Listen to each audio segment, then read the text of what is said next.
आज आपण शंखाची रांगोळी शिकणार आहोत. 7 ठिपके काढायचे आणि ते चारापर्यंत असंच दुसऱ्या पण बाजूनं करून घ्यायचं.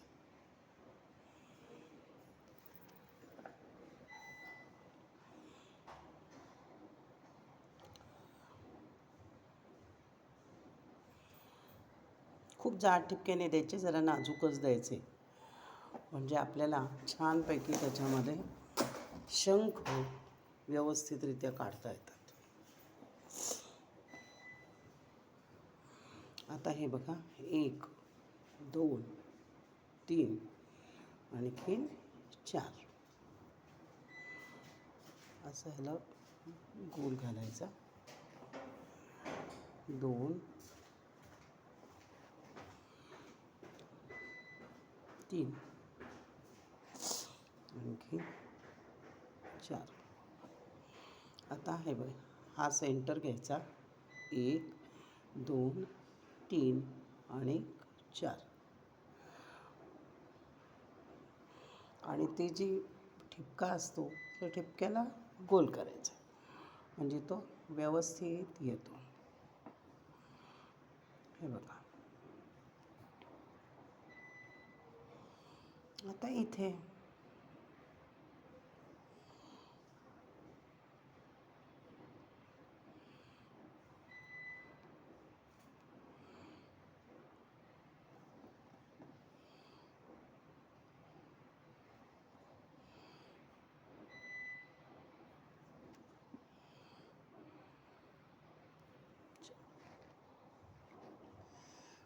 आता हे बघा, हे सेंटर 1 2 3 आणि 4. 1 2 3 आणखीन या इथे 4. आता पुढचं बघा, हे सेंटर 1 2 3 आणि हे 4. 1 2 3 आणि 4. आता असंच हे सेंटर 1 2 3 4. 1 2 3 आणखी 4. आता हे मधलं आहे. आता हे तर अगदी सोपं आहे बघा. हे बघा, 1 2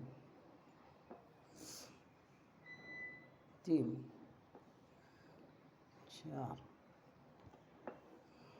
5 आणखीन 6. आता हा झाला आपला बेस तयार. आता ह्याचे आपल्याला शंख बनवायचे आहेत. तर आता कसे बनवायचे बघूया. हे बघा, 1 घ्यायचं आणि असं शंखाचा आकार द्यायचा. असाच 2. किंचितसर फुगीर घ्यायचं, म्हणजे मग त्याच्यामध्ये रंग भरायला छान पडतं. आता हा जो चौथा आहे तो त्याच्या पुढच्या ह्याला जोडायचा आणि असा घ्यायचा. आता हा आहे, हा असा घेतला बघा. त्याच्यानंतर हा, मग त्याच्या शेजारचा की हा. आता इथं असंच करायचं. हे बघा, याचा पहिला जोडायचा,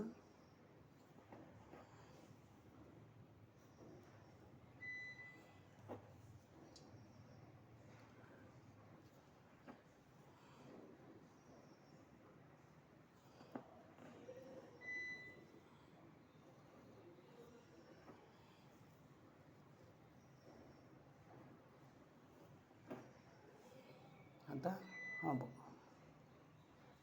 प्रत्येक ह्याच्यातला एक एक असतो तो पुढे जोडायचा आणि बाकीचे सगळे 3 वेगळे जोडायचे.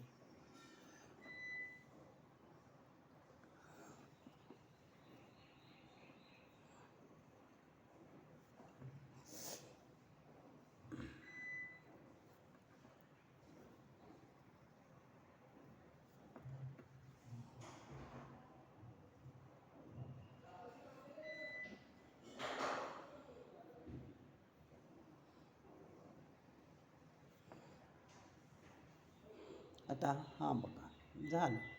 आता बाहेरचे शंख सगळे आपले पूर्ण झालेले आहेत.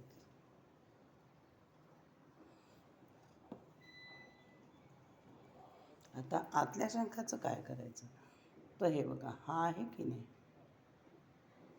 हा वरती लावून लावायचा, असा खाली घ्यायचा. असा प्रत्येक बाहेरच्या शंखामध्ये जो राहिलेली जागा आहे ती जागा अशी भरून घ्यायची. झालं. अशी शंखांची रांगोळी अतिशय उत्तम रीतीनं आपण आपल्या दारासमोर पटकन काढू शकता. हे दिसते पण खूप छान आणि ह्याच्यामध्ये रंगसुद्धा आपल्याला अतिशय सुरेख रीतीनं भरता येतात. आता हे अशा रीतीनं आपली शंखाची रांगोळी अतिशय सुरेख रीतीनं तयार झालेली आहे. कळलं? खूप छान आहे, दिसते पण खूप छान मोहक दिसते. आता अशा पद्धतीनं ही रांगोळी झालेली आहे. आता ह्याच्यामध्ये आपण रंग भरूयात. रंग भरले खूप छान आपल्याला ही रांगोळी दिसते.